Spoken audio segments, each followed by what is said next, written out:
Саламатсыңар балдар. Эфирде кезектеги 9 класстар үчүн физика сабагы. Бүгүнкү темабыз балдар күн системасы жана планеталар деп аталат. Бул күн системасы жана планеталар боюнча силер буга чейин маалыматыңар аз-маз бар. Бүгүн ошол күн системасы жөнүндө, ошондой эле күн системасына байланыштуу планеталар жөнүндө кеңинен маалымат аласыңар.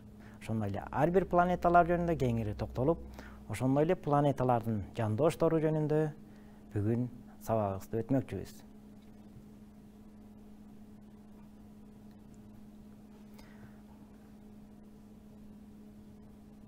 Биздин күн системасы бул галактиканын бир кенеде эле бир бурчунда болот. Күн негизи суутек менен жана гелийден турат экен. Анын температурасы балдар 13 миллион градуска барабар экен. Борборунда 15 миллион градус Цельсияга чейин барабар экен. Күн ошол күн системасында борборунда турат, анын айланасында планеталар айланып турат. Эң жакынкы планета, күнгө жакын планета бул Меркурий. Андан кийинки планеталар кетет. Меркурий ошол 58 миллион километр аралыкта болот экен. Биздин жер болсо ошо 150 миллион километр аралыкта болорун силер билесиңер. Меркурийдин градусу 350 градус Цельсияга чейин, ал эми түндүк жагында болсо -170 градуска чейин болот экен. Анын бир жылда 58 күн болот экен. Экинчи планета бул Венера же болбосо Чолпон жылдызы деп аталат. Бул 108 миллион километр аралыкта болот экен.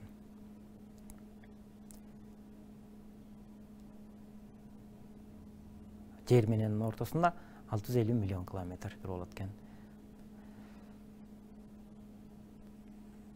96% көмүр кычкыл газынан турат экен.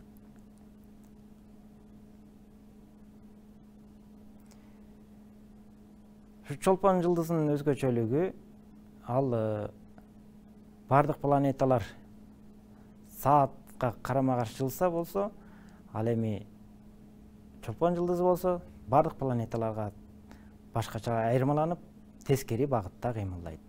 Андан кийинки планета бул биздин Жер планетасы. Ал ошол 150 миллион километр аралыкта турат. Анын тыгыздыгы 7,10.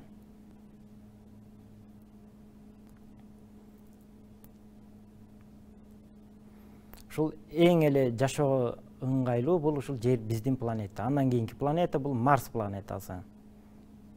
Марс жөнүндө дагы окумуштуулар изилдеп, ал жөнүндө марсаходдор чыгып, Марска конуп, Марс жөнүндө да кеңири маалыматтар алынган.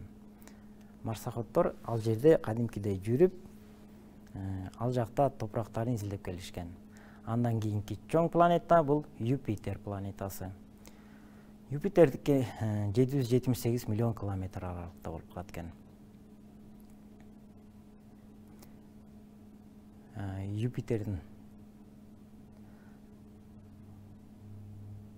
Юпитер менен Жердин ортосунда жолсо ушул Юпитердин ары бул гигант планеталарга деп бөлүнүп калат экен.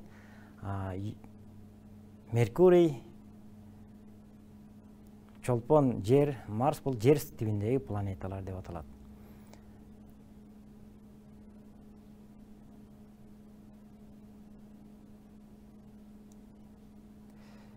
Бул Юпитердин айланасында да өзүнчө жандоштору бар, спутниктери бар. Ал көптөгөн алар Жерден дагы чоң спутниктерге менен байланышы бар. Андан кийинки планета бул Сатурн планетасы. Ал тыгыздыгы жогору. Ал мисалы сууга салып койсо, баягы суунун тыгыздыгынан жеңил болгондуктан суунун үстүндө чоң сууну элестетип салып койсок, Сатурн бул калкып калышы мүмкүн. Себеби анын тыгыздыгы өтө аз экен. 0,673-кө барабар экен. Андан кийинки планета бул Уран планетасы. Уран бул ошол өзгөчөлөнүп бул көк планета деп аташат.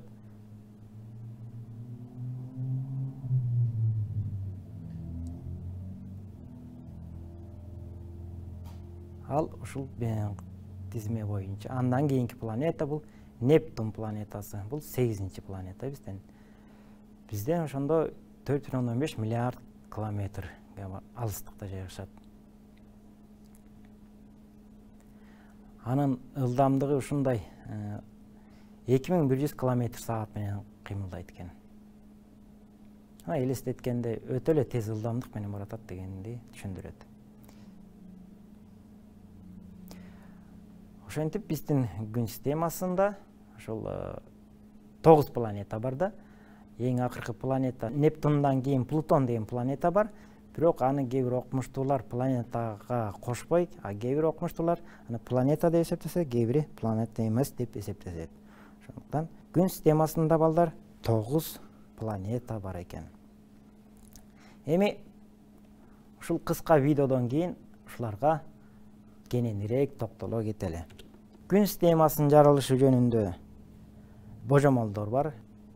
Иммануил Кант деген 1724 жана 1804 жылдар жашаган окумуштуу жана Пьер Симон Лаплас деген 1749 жана 1827 жылдар жашаган окумуштуулардын божомолу боюнча айтылып келатат. Негизи ушул жарылуудан кийин ушул газдар топтолушуп, күн системасы өзүнчө бөлүнүп чыккан деген божомол менен жасап келатышат. Ошондой эле дагы бир окумуштуу Отто Юлиевич Шмидт деген орустун окумуштуусу ошол күн системасынын жаралып калышы жөнүндө дагы өзүнүн божомолдорун айтып келаткан. Ошондой эле жанагы чоң жарылуудан пайда болуп, ошон газдар топтолушуп, ошентип күн системасы биздин галактиканын бир бурчуна ээленип калып, анан пайда болгон деп айтылат. Бул кантип пайда болгонун дагы кийинки 11 класска барганда астрономия сабагынан дагы кенен өтөсүңөр.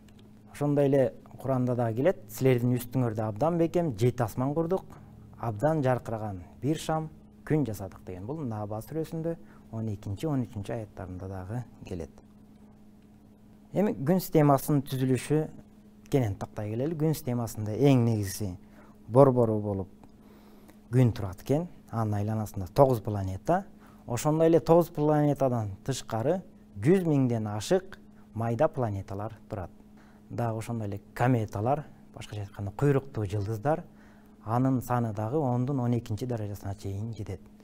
Дагы башка асман телелору булар астероидтер жана метеороидтер деп аталган асман бөлүкчөлөрдөн турат.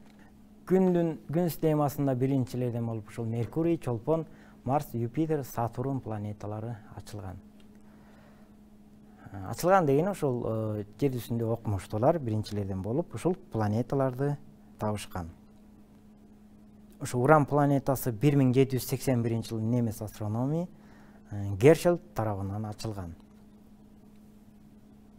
Нептун болсо Жозеф Лаверия жана Джон Күч Адамс тарабынан калем учунда ачылган планета деп аталып калат. Ошол илимий түрдө, теориялык түрүндө ошол Нептун планетасы ачылган экен.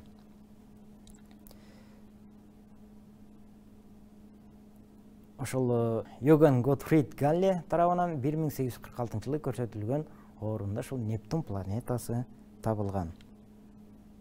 Плутон болсо эң акыркы 9-чу планета ошол. Бул болсо Клайд Уильям Томбо тарабынан ошол 20-кылымдын башында ошол Плутон планетасы табылган. Тагыраагы 1930 жылы америкалык астроном болгон. Бул ошол Плутон планетасы күн системасынын эң акыркы планетасы болуп саналат. Демек, мындай тизип карасак, биринчи Меркурий, андан кийин Чолпон, андан кийин Жер, анан Марс, андан кийин Юпитер, андан кийин Сатурн, андан кийин Уран жана Плутон, анан эң акыркы планета ушу Плутон. Плутондун да бир өзгөчөлүгү, бул өзүнчө бир башкачараак орбита менен кыймылдайт. Бул 4 планетаны биз жер тибиндеги планеталар деп атайбыз. Ал эми андан кийинки планеталарды биз гигант планеталар деп атайбыз. Өлчөмдөрүн алсак, күндүн диаметри 1 миллион 400 миң километр болот экен. Бардык планеталардан ошондо салыштырып карасак 750 эсе чоң болуп эсептелет экен. Ошондо күндүн массасы бардык планеталарды бирге алганда андан канча 750 эсеге, ал эми жердин массасына салыштырганда ошондо 330 000 эсе чоң болот экен. Бул ошол күндүн айланасында айланган планеталар бүткүл дүйнөлүк тартылуунун закону негизинде айланышат. Күн менен жердин ортосунда аралык, жана эстеп калдыңар болуш керек, 149 миллион километр түзөт. Ушул 149 миллион ушул сандардын аталышы өтө көп болуп кеткендиктен, ошол 149 миллион километрди биз астрономиялык бир бирдик деп аталайбыз да. Демек 149 миллион километр деп отурбай, бир астрономиялык бирдик дегенде, демек силер ошол 149 миллион километр деп түшүнөсүңөр мындан кийин. Муну кантип эсептеген? Жарыктын ылдамдыгы бизге белгилүү 300 км секунда. Секундасына 300 км менен жүрөт. Демек, муну оңой эле таап алсак болот. Ошондо күн биздин жерге 8 минутта 3 секундада келет. Ошондо жарык күн жерге жеткичекти 8,3 минутта өтөт дегенди түшүндүрөт. Ошо биздин галактика бул саманчынын жолу деп аталат. Галактикалар жөнүндө кийинки сабакта кенен өтөбүз. Ошондо күн системасы биздин галактиканын бир кенеде эле бир бурчунда илинет экен. Ошондо галактиканын борборунан 25 000 жарык жылына барабар экен. Ошондо бир жарык жылы 9,146 көбөйтүлгөн 10^-2 даражасындагы километрге барабар. Ошондо 9,146 көбөйтүлгөн 10^-2 даражасындагы километрди 25 000ге көбөйтсөңөр, ошондой аралыкта галактиканын борборунан ошондой аралыкта жайгашат экен биздин күн системасы. Демек, биздин күн системасы галактиканын борборунда эмес, бир алысыраак борборунан 25 000 жарык жыл аралыкта жайгашкан жерде болот экен. Биз жогоруда айтылгандар боюнча бирге тест өтө калалы. Төмөндөгү планеталардын кайсынысы жер тибиндеги планеталарга кирбейт? Биз планеталарды эки түргө бөлүп алдык. Жер тибиндеги планеталар жана гигант планеталар деп бөлүп алдык. Бул жерде кайсынысы жер тибиндеги кирбейт? Юпитер бул жер тибиндеги планетага кирбейт. Юпитер бул чоң планеталарга кирет. Кийинки тест: калемдин учунда ачылган планета кайсыл болот? Уран, Нептун, Плутон, Марс. Кайсынысы? Эсиңерде калды барыңардыкы, ошол калемдин учунда ачылган планетада биз Нептунду айтабыз экенбиз. Эми ушул планеталарга кененирээк токтололу. Жер тибиндеги планеталар жана гигант планеталар деп бөлүп алдык. Жер тибиндеги планеталар: Меркурий, Чолпон, Жер, Марс.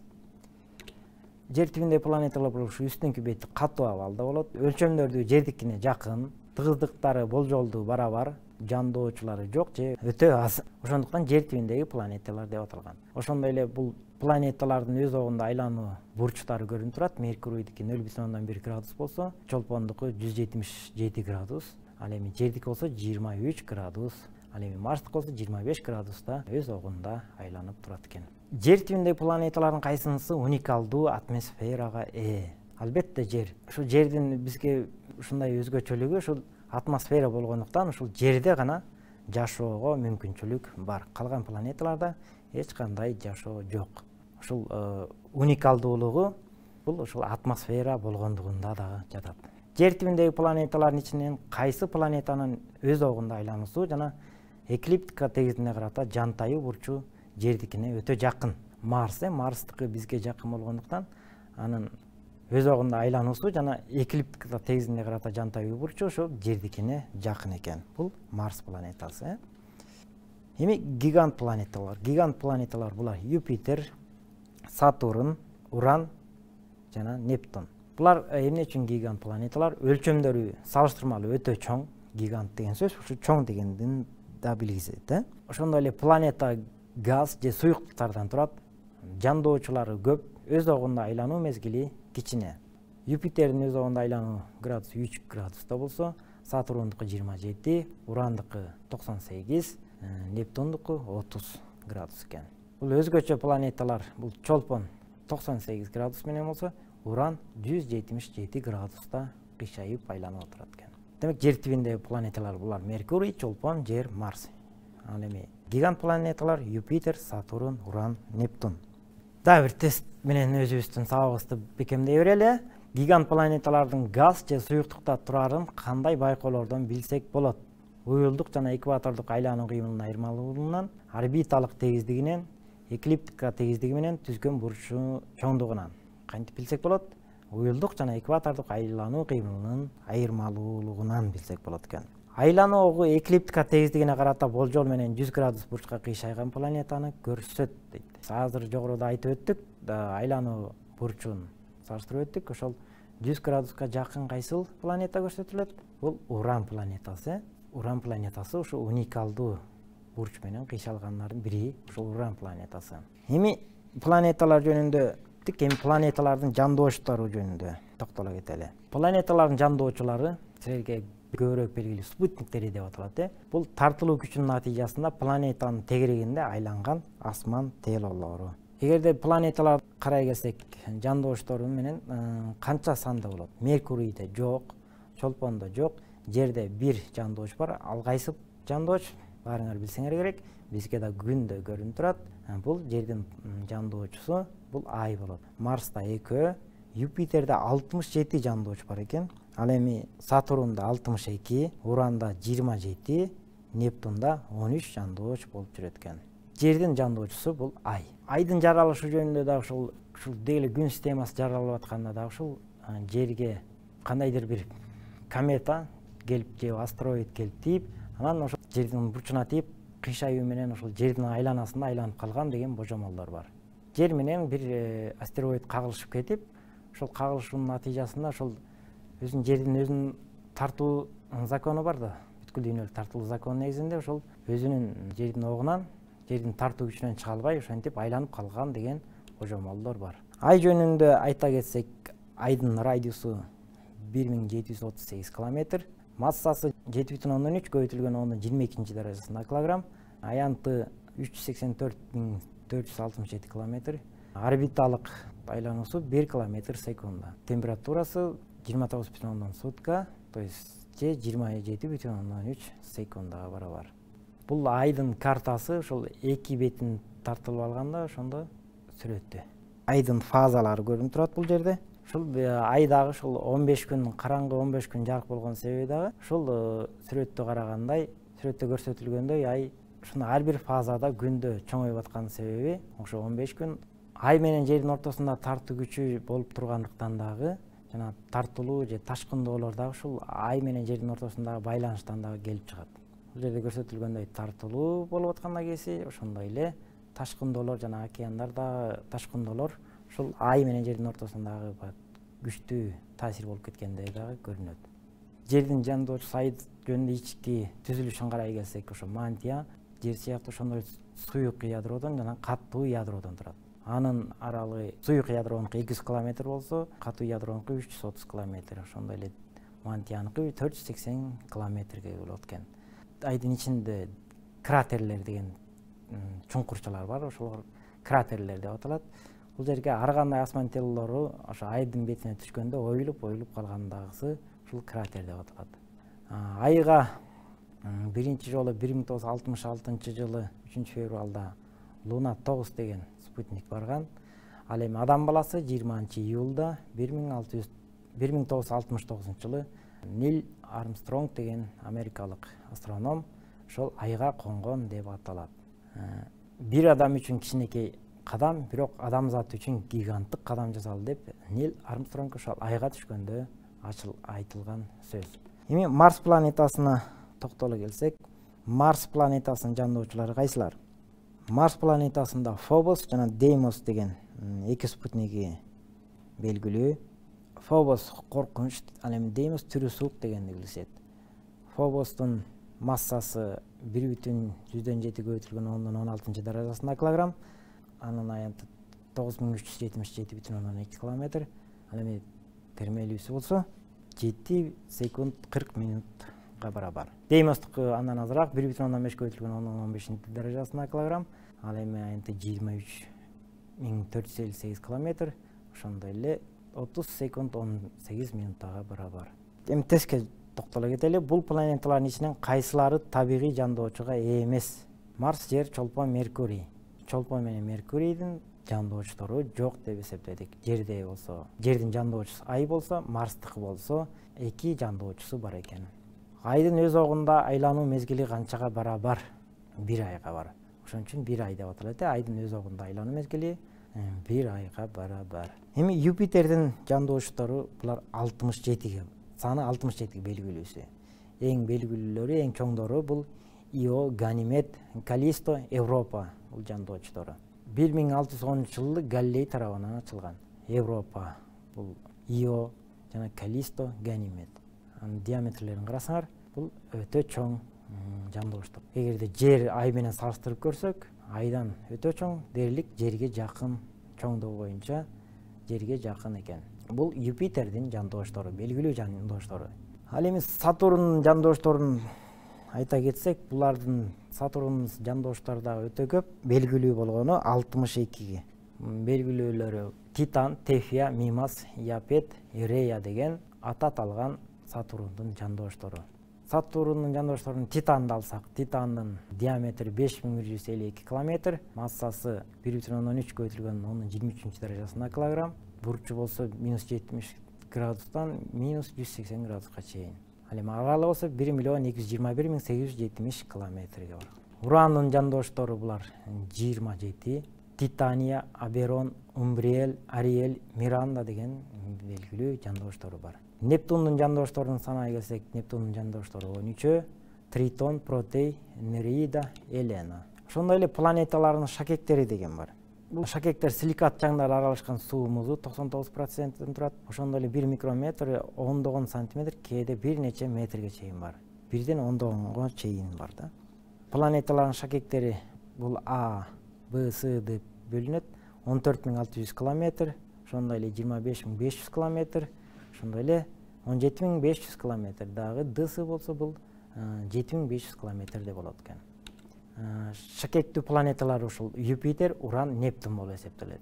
Ошо планеталарды изилдөөчү станциялар Voyager 1, Voyager 2, Cassini деген изилдөөчү станциялар ушул азыркы учурда дагы иштеп аткан учуру. Жогоруда айтылгандар боюнча тест өтө кетели. Аты коркунуч менен байланышкан жандоочулар бар планета кайсыл? Марстын бир жандоочусу коркунуч менен байланышкан деп аталат. Андан кийинки тест Галилейдин спутниктери болуп кайсылар эсептелет? Тритон, Протей, Нереида, Елена. Экинчи жооп Титан, Тефия, Мимас, Иапет. Үчүнчү жооп Ио, Европа, Ганимед, Каллисто. Төртүнчү жооп Титания, Аберон, Ариэль, Миранда. Бул Галилейдин спутниктери болуп аталган Юпитердин жандооштору булар Ио, Европа, Ганимед жана Каллисто. Ушун менен балдар бүгүнкү темабызды аяктады. Бүгүн балдар ошо күн системасы жөнүндө кыскача маалымат алдыңар. Күн системасындагы 9 планеталар жөнүндө дагы асмас жана ошондой эле планеталардын жандооштору жөнүндө маалымат алдыңар. Бул астрономияга киришип же болсо астрофизикасына жаңы гана киришип аткандагы эле маалыматтар. Кийинки жогорку класстарга барганда дагы ушул ар бир планета жөнүндө дагы кенен кесири өтөбүз. Көңүл бурганыңарга рахмат. Эмки сабакта көрүшкөнчө сак саламатта тургула.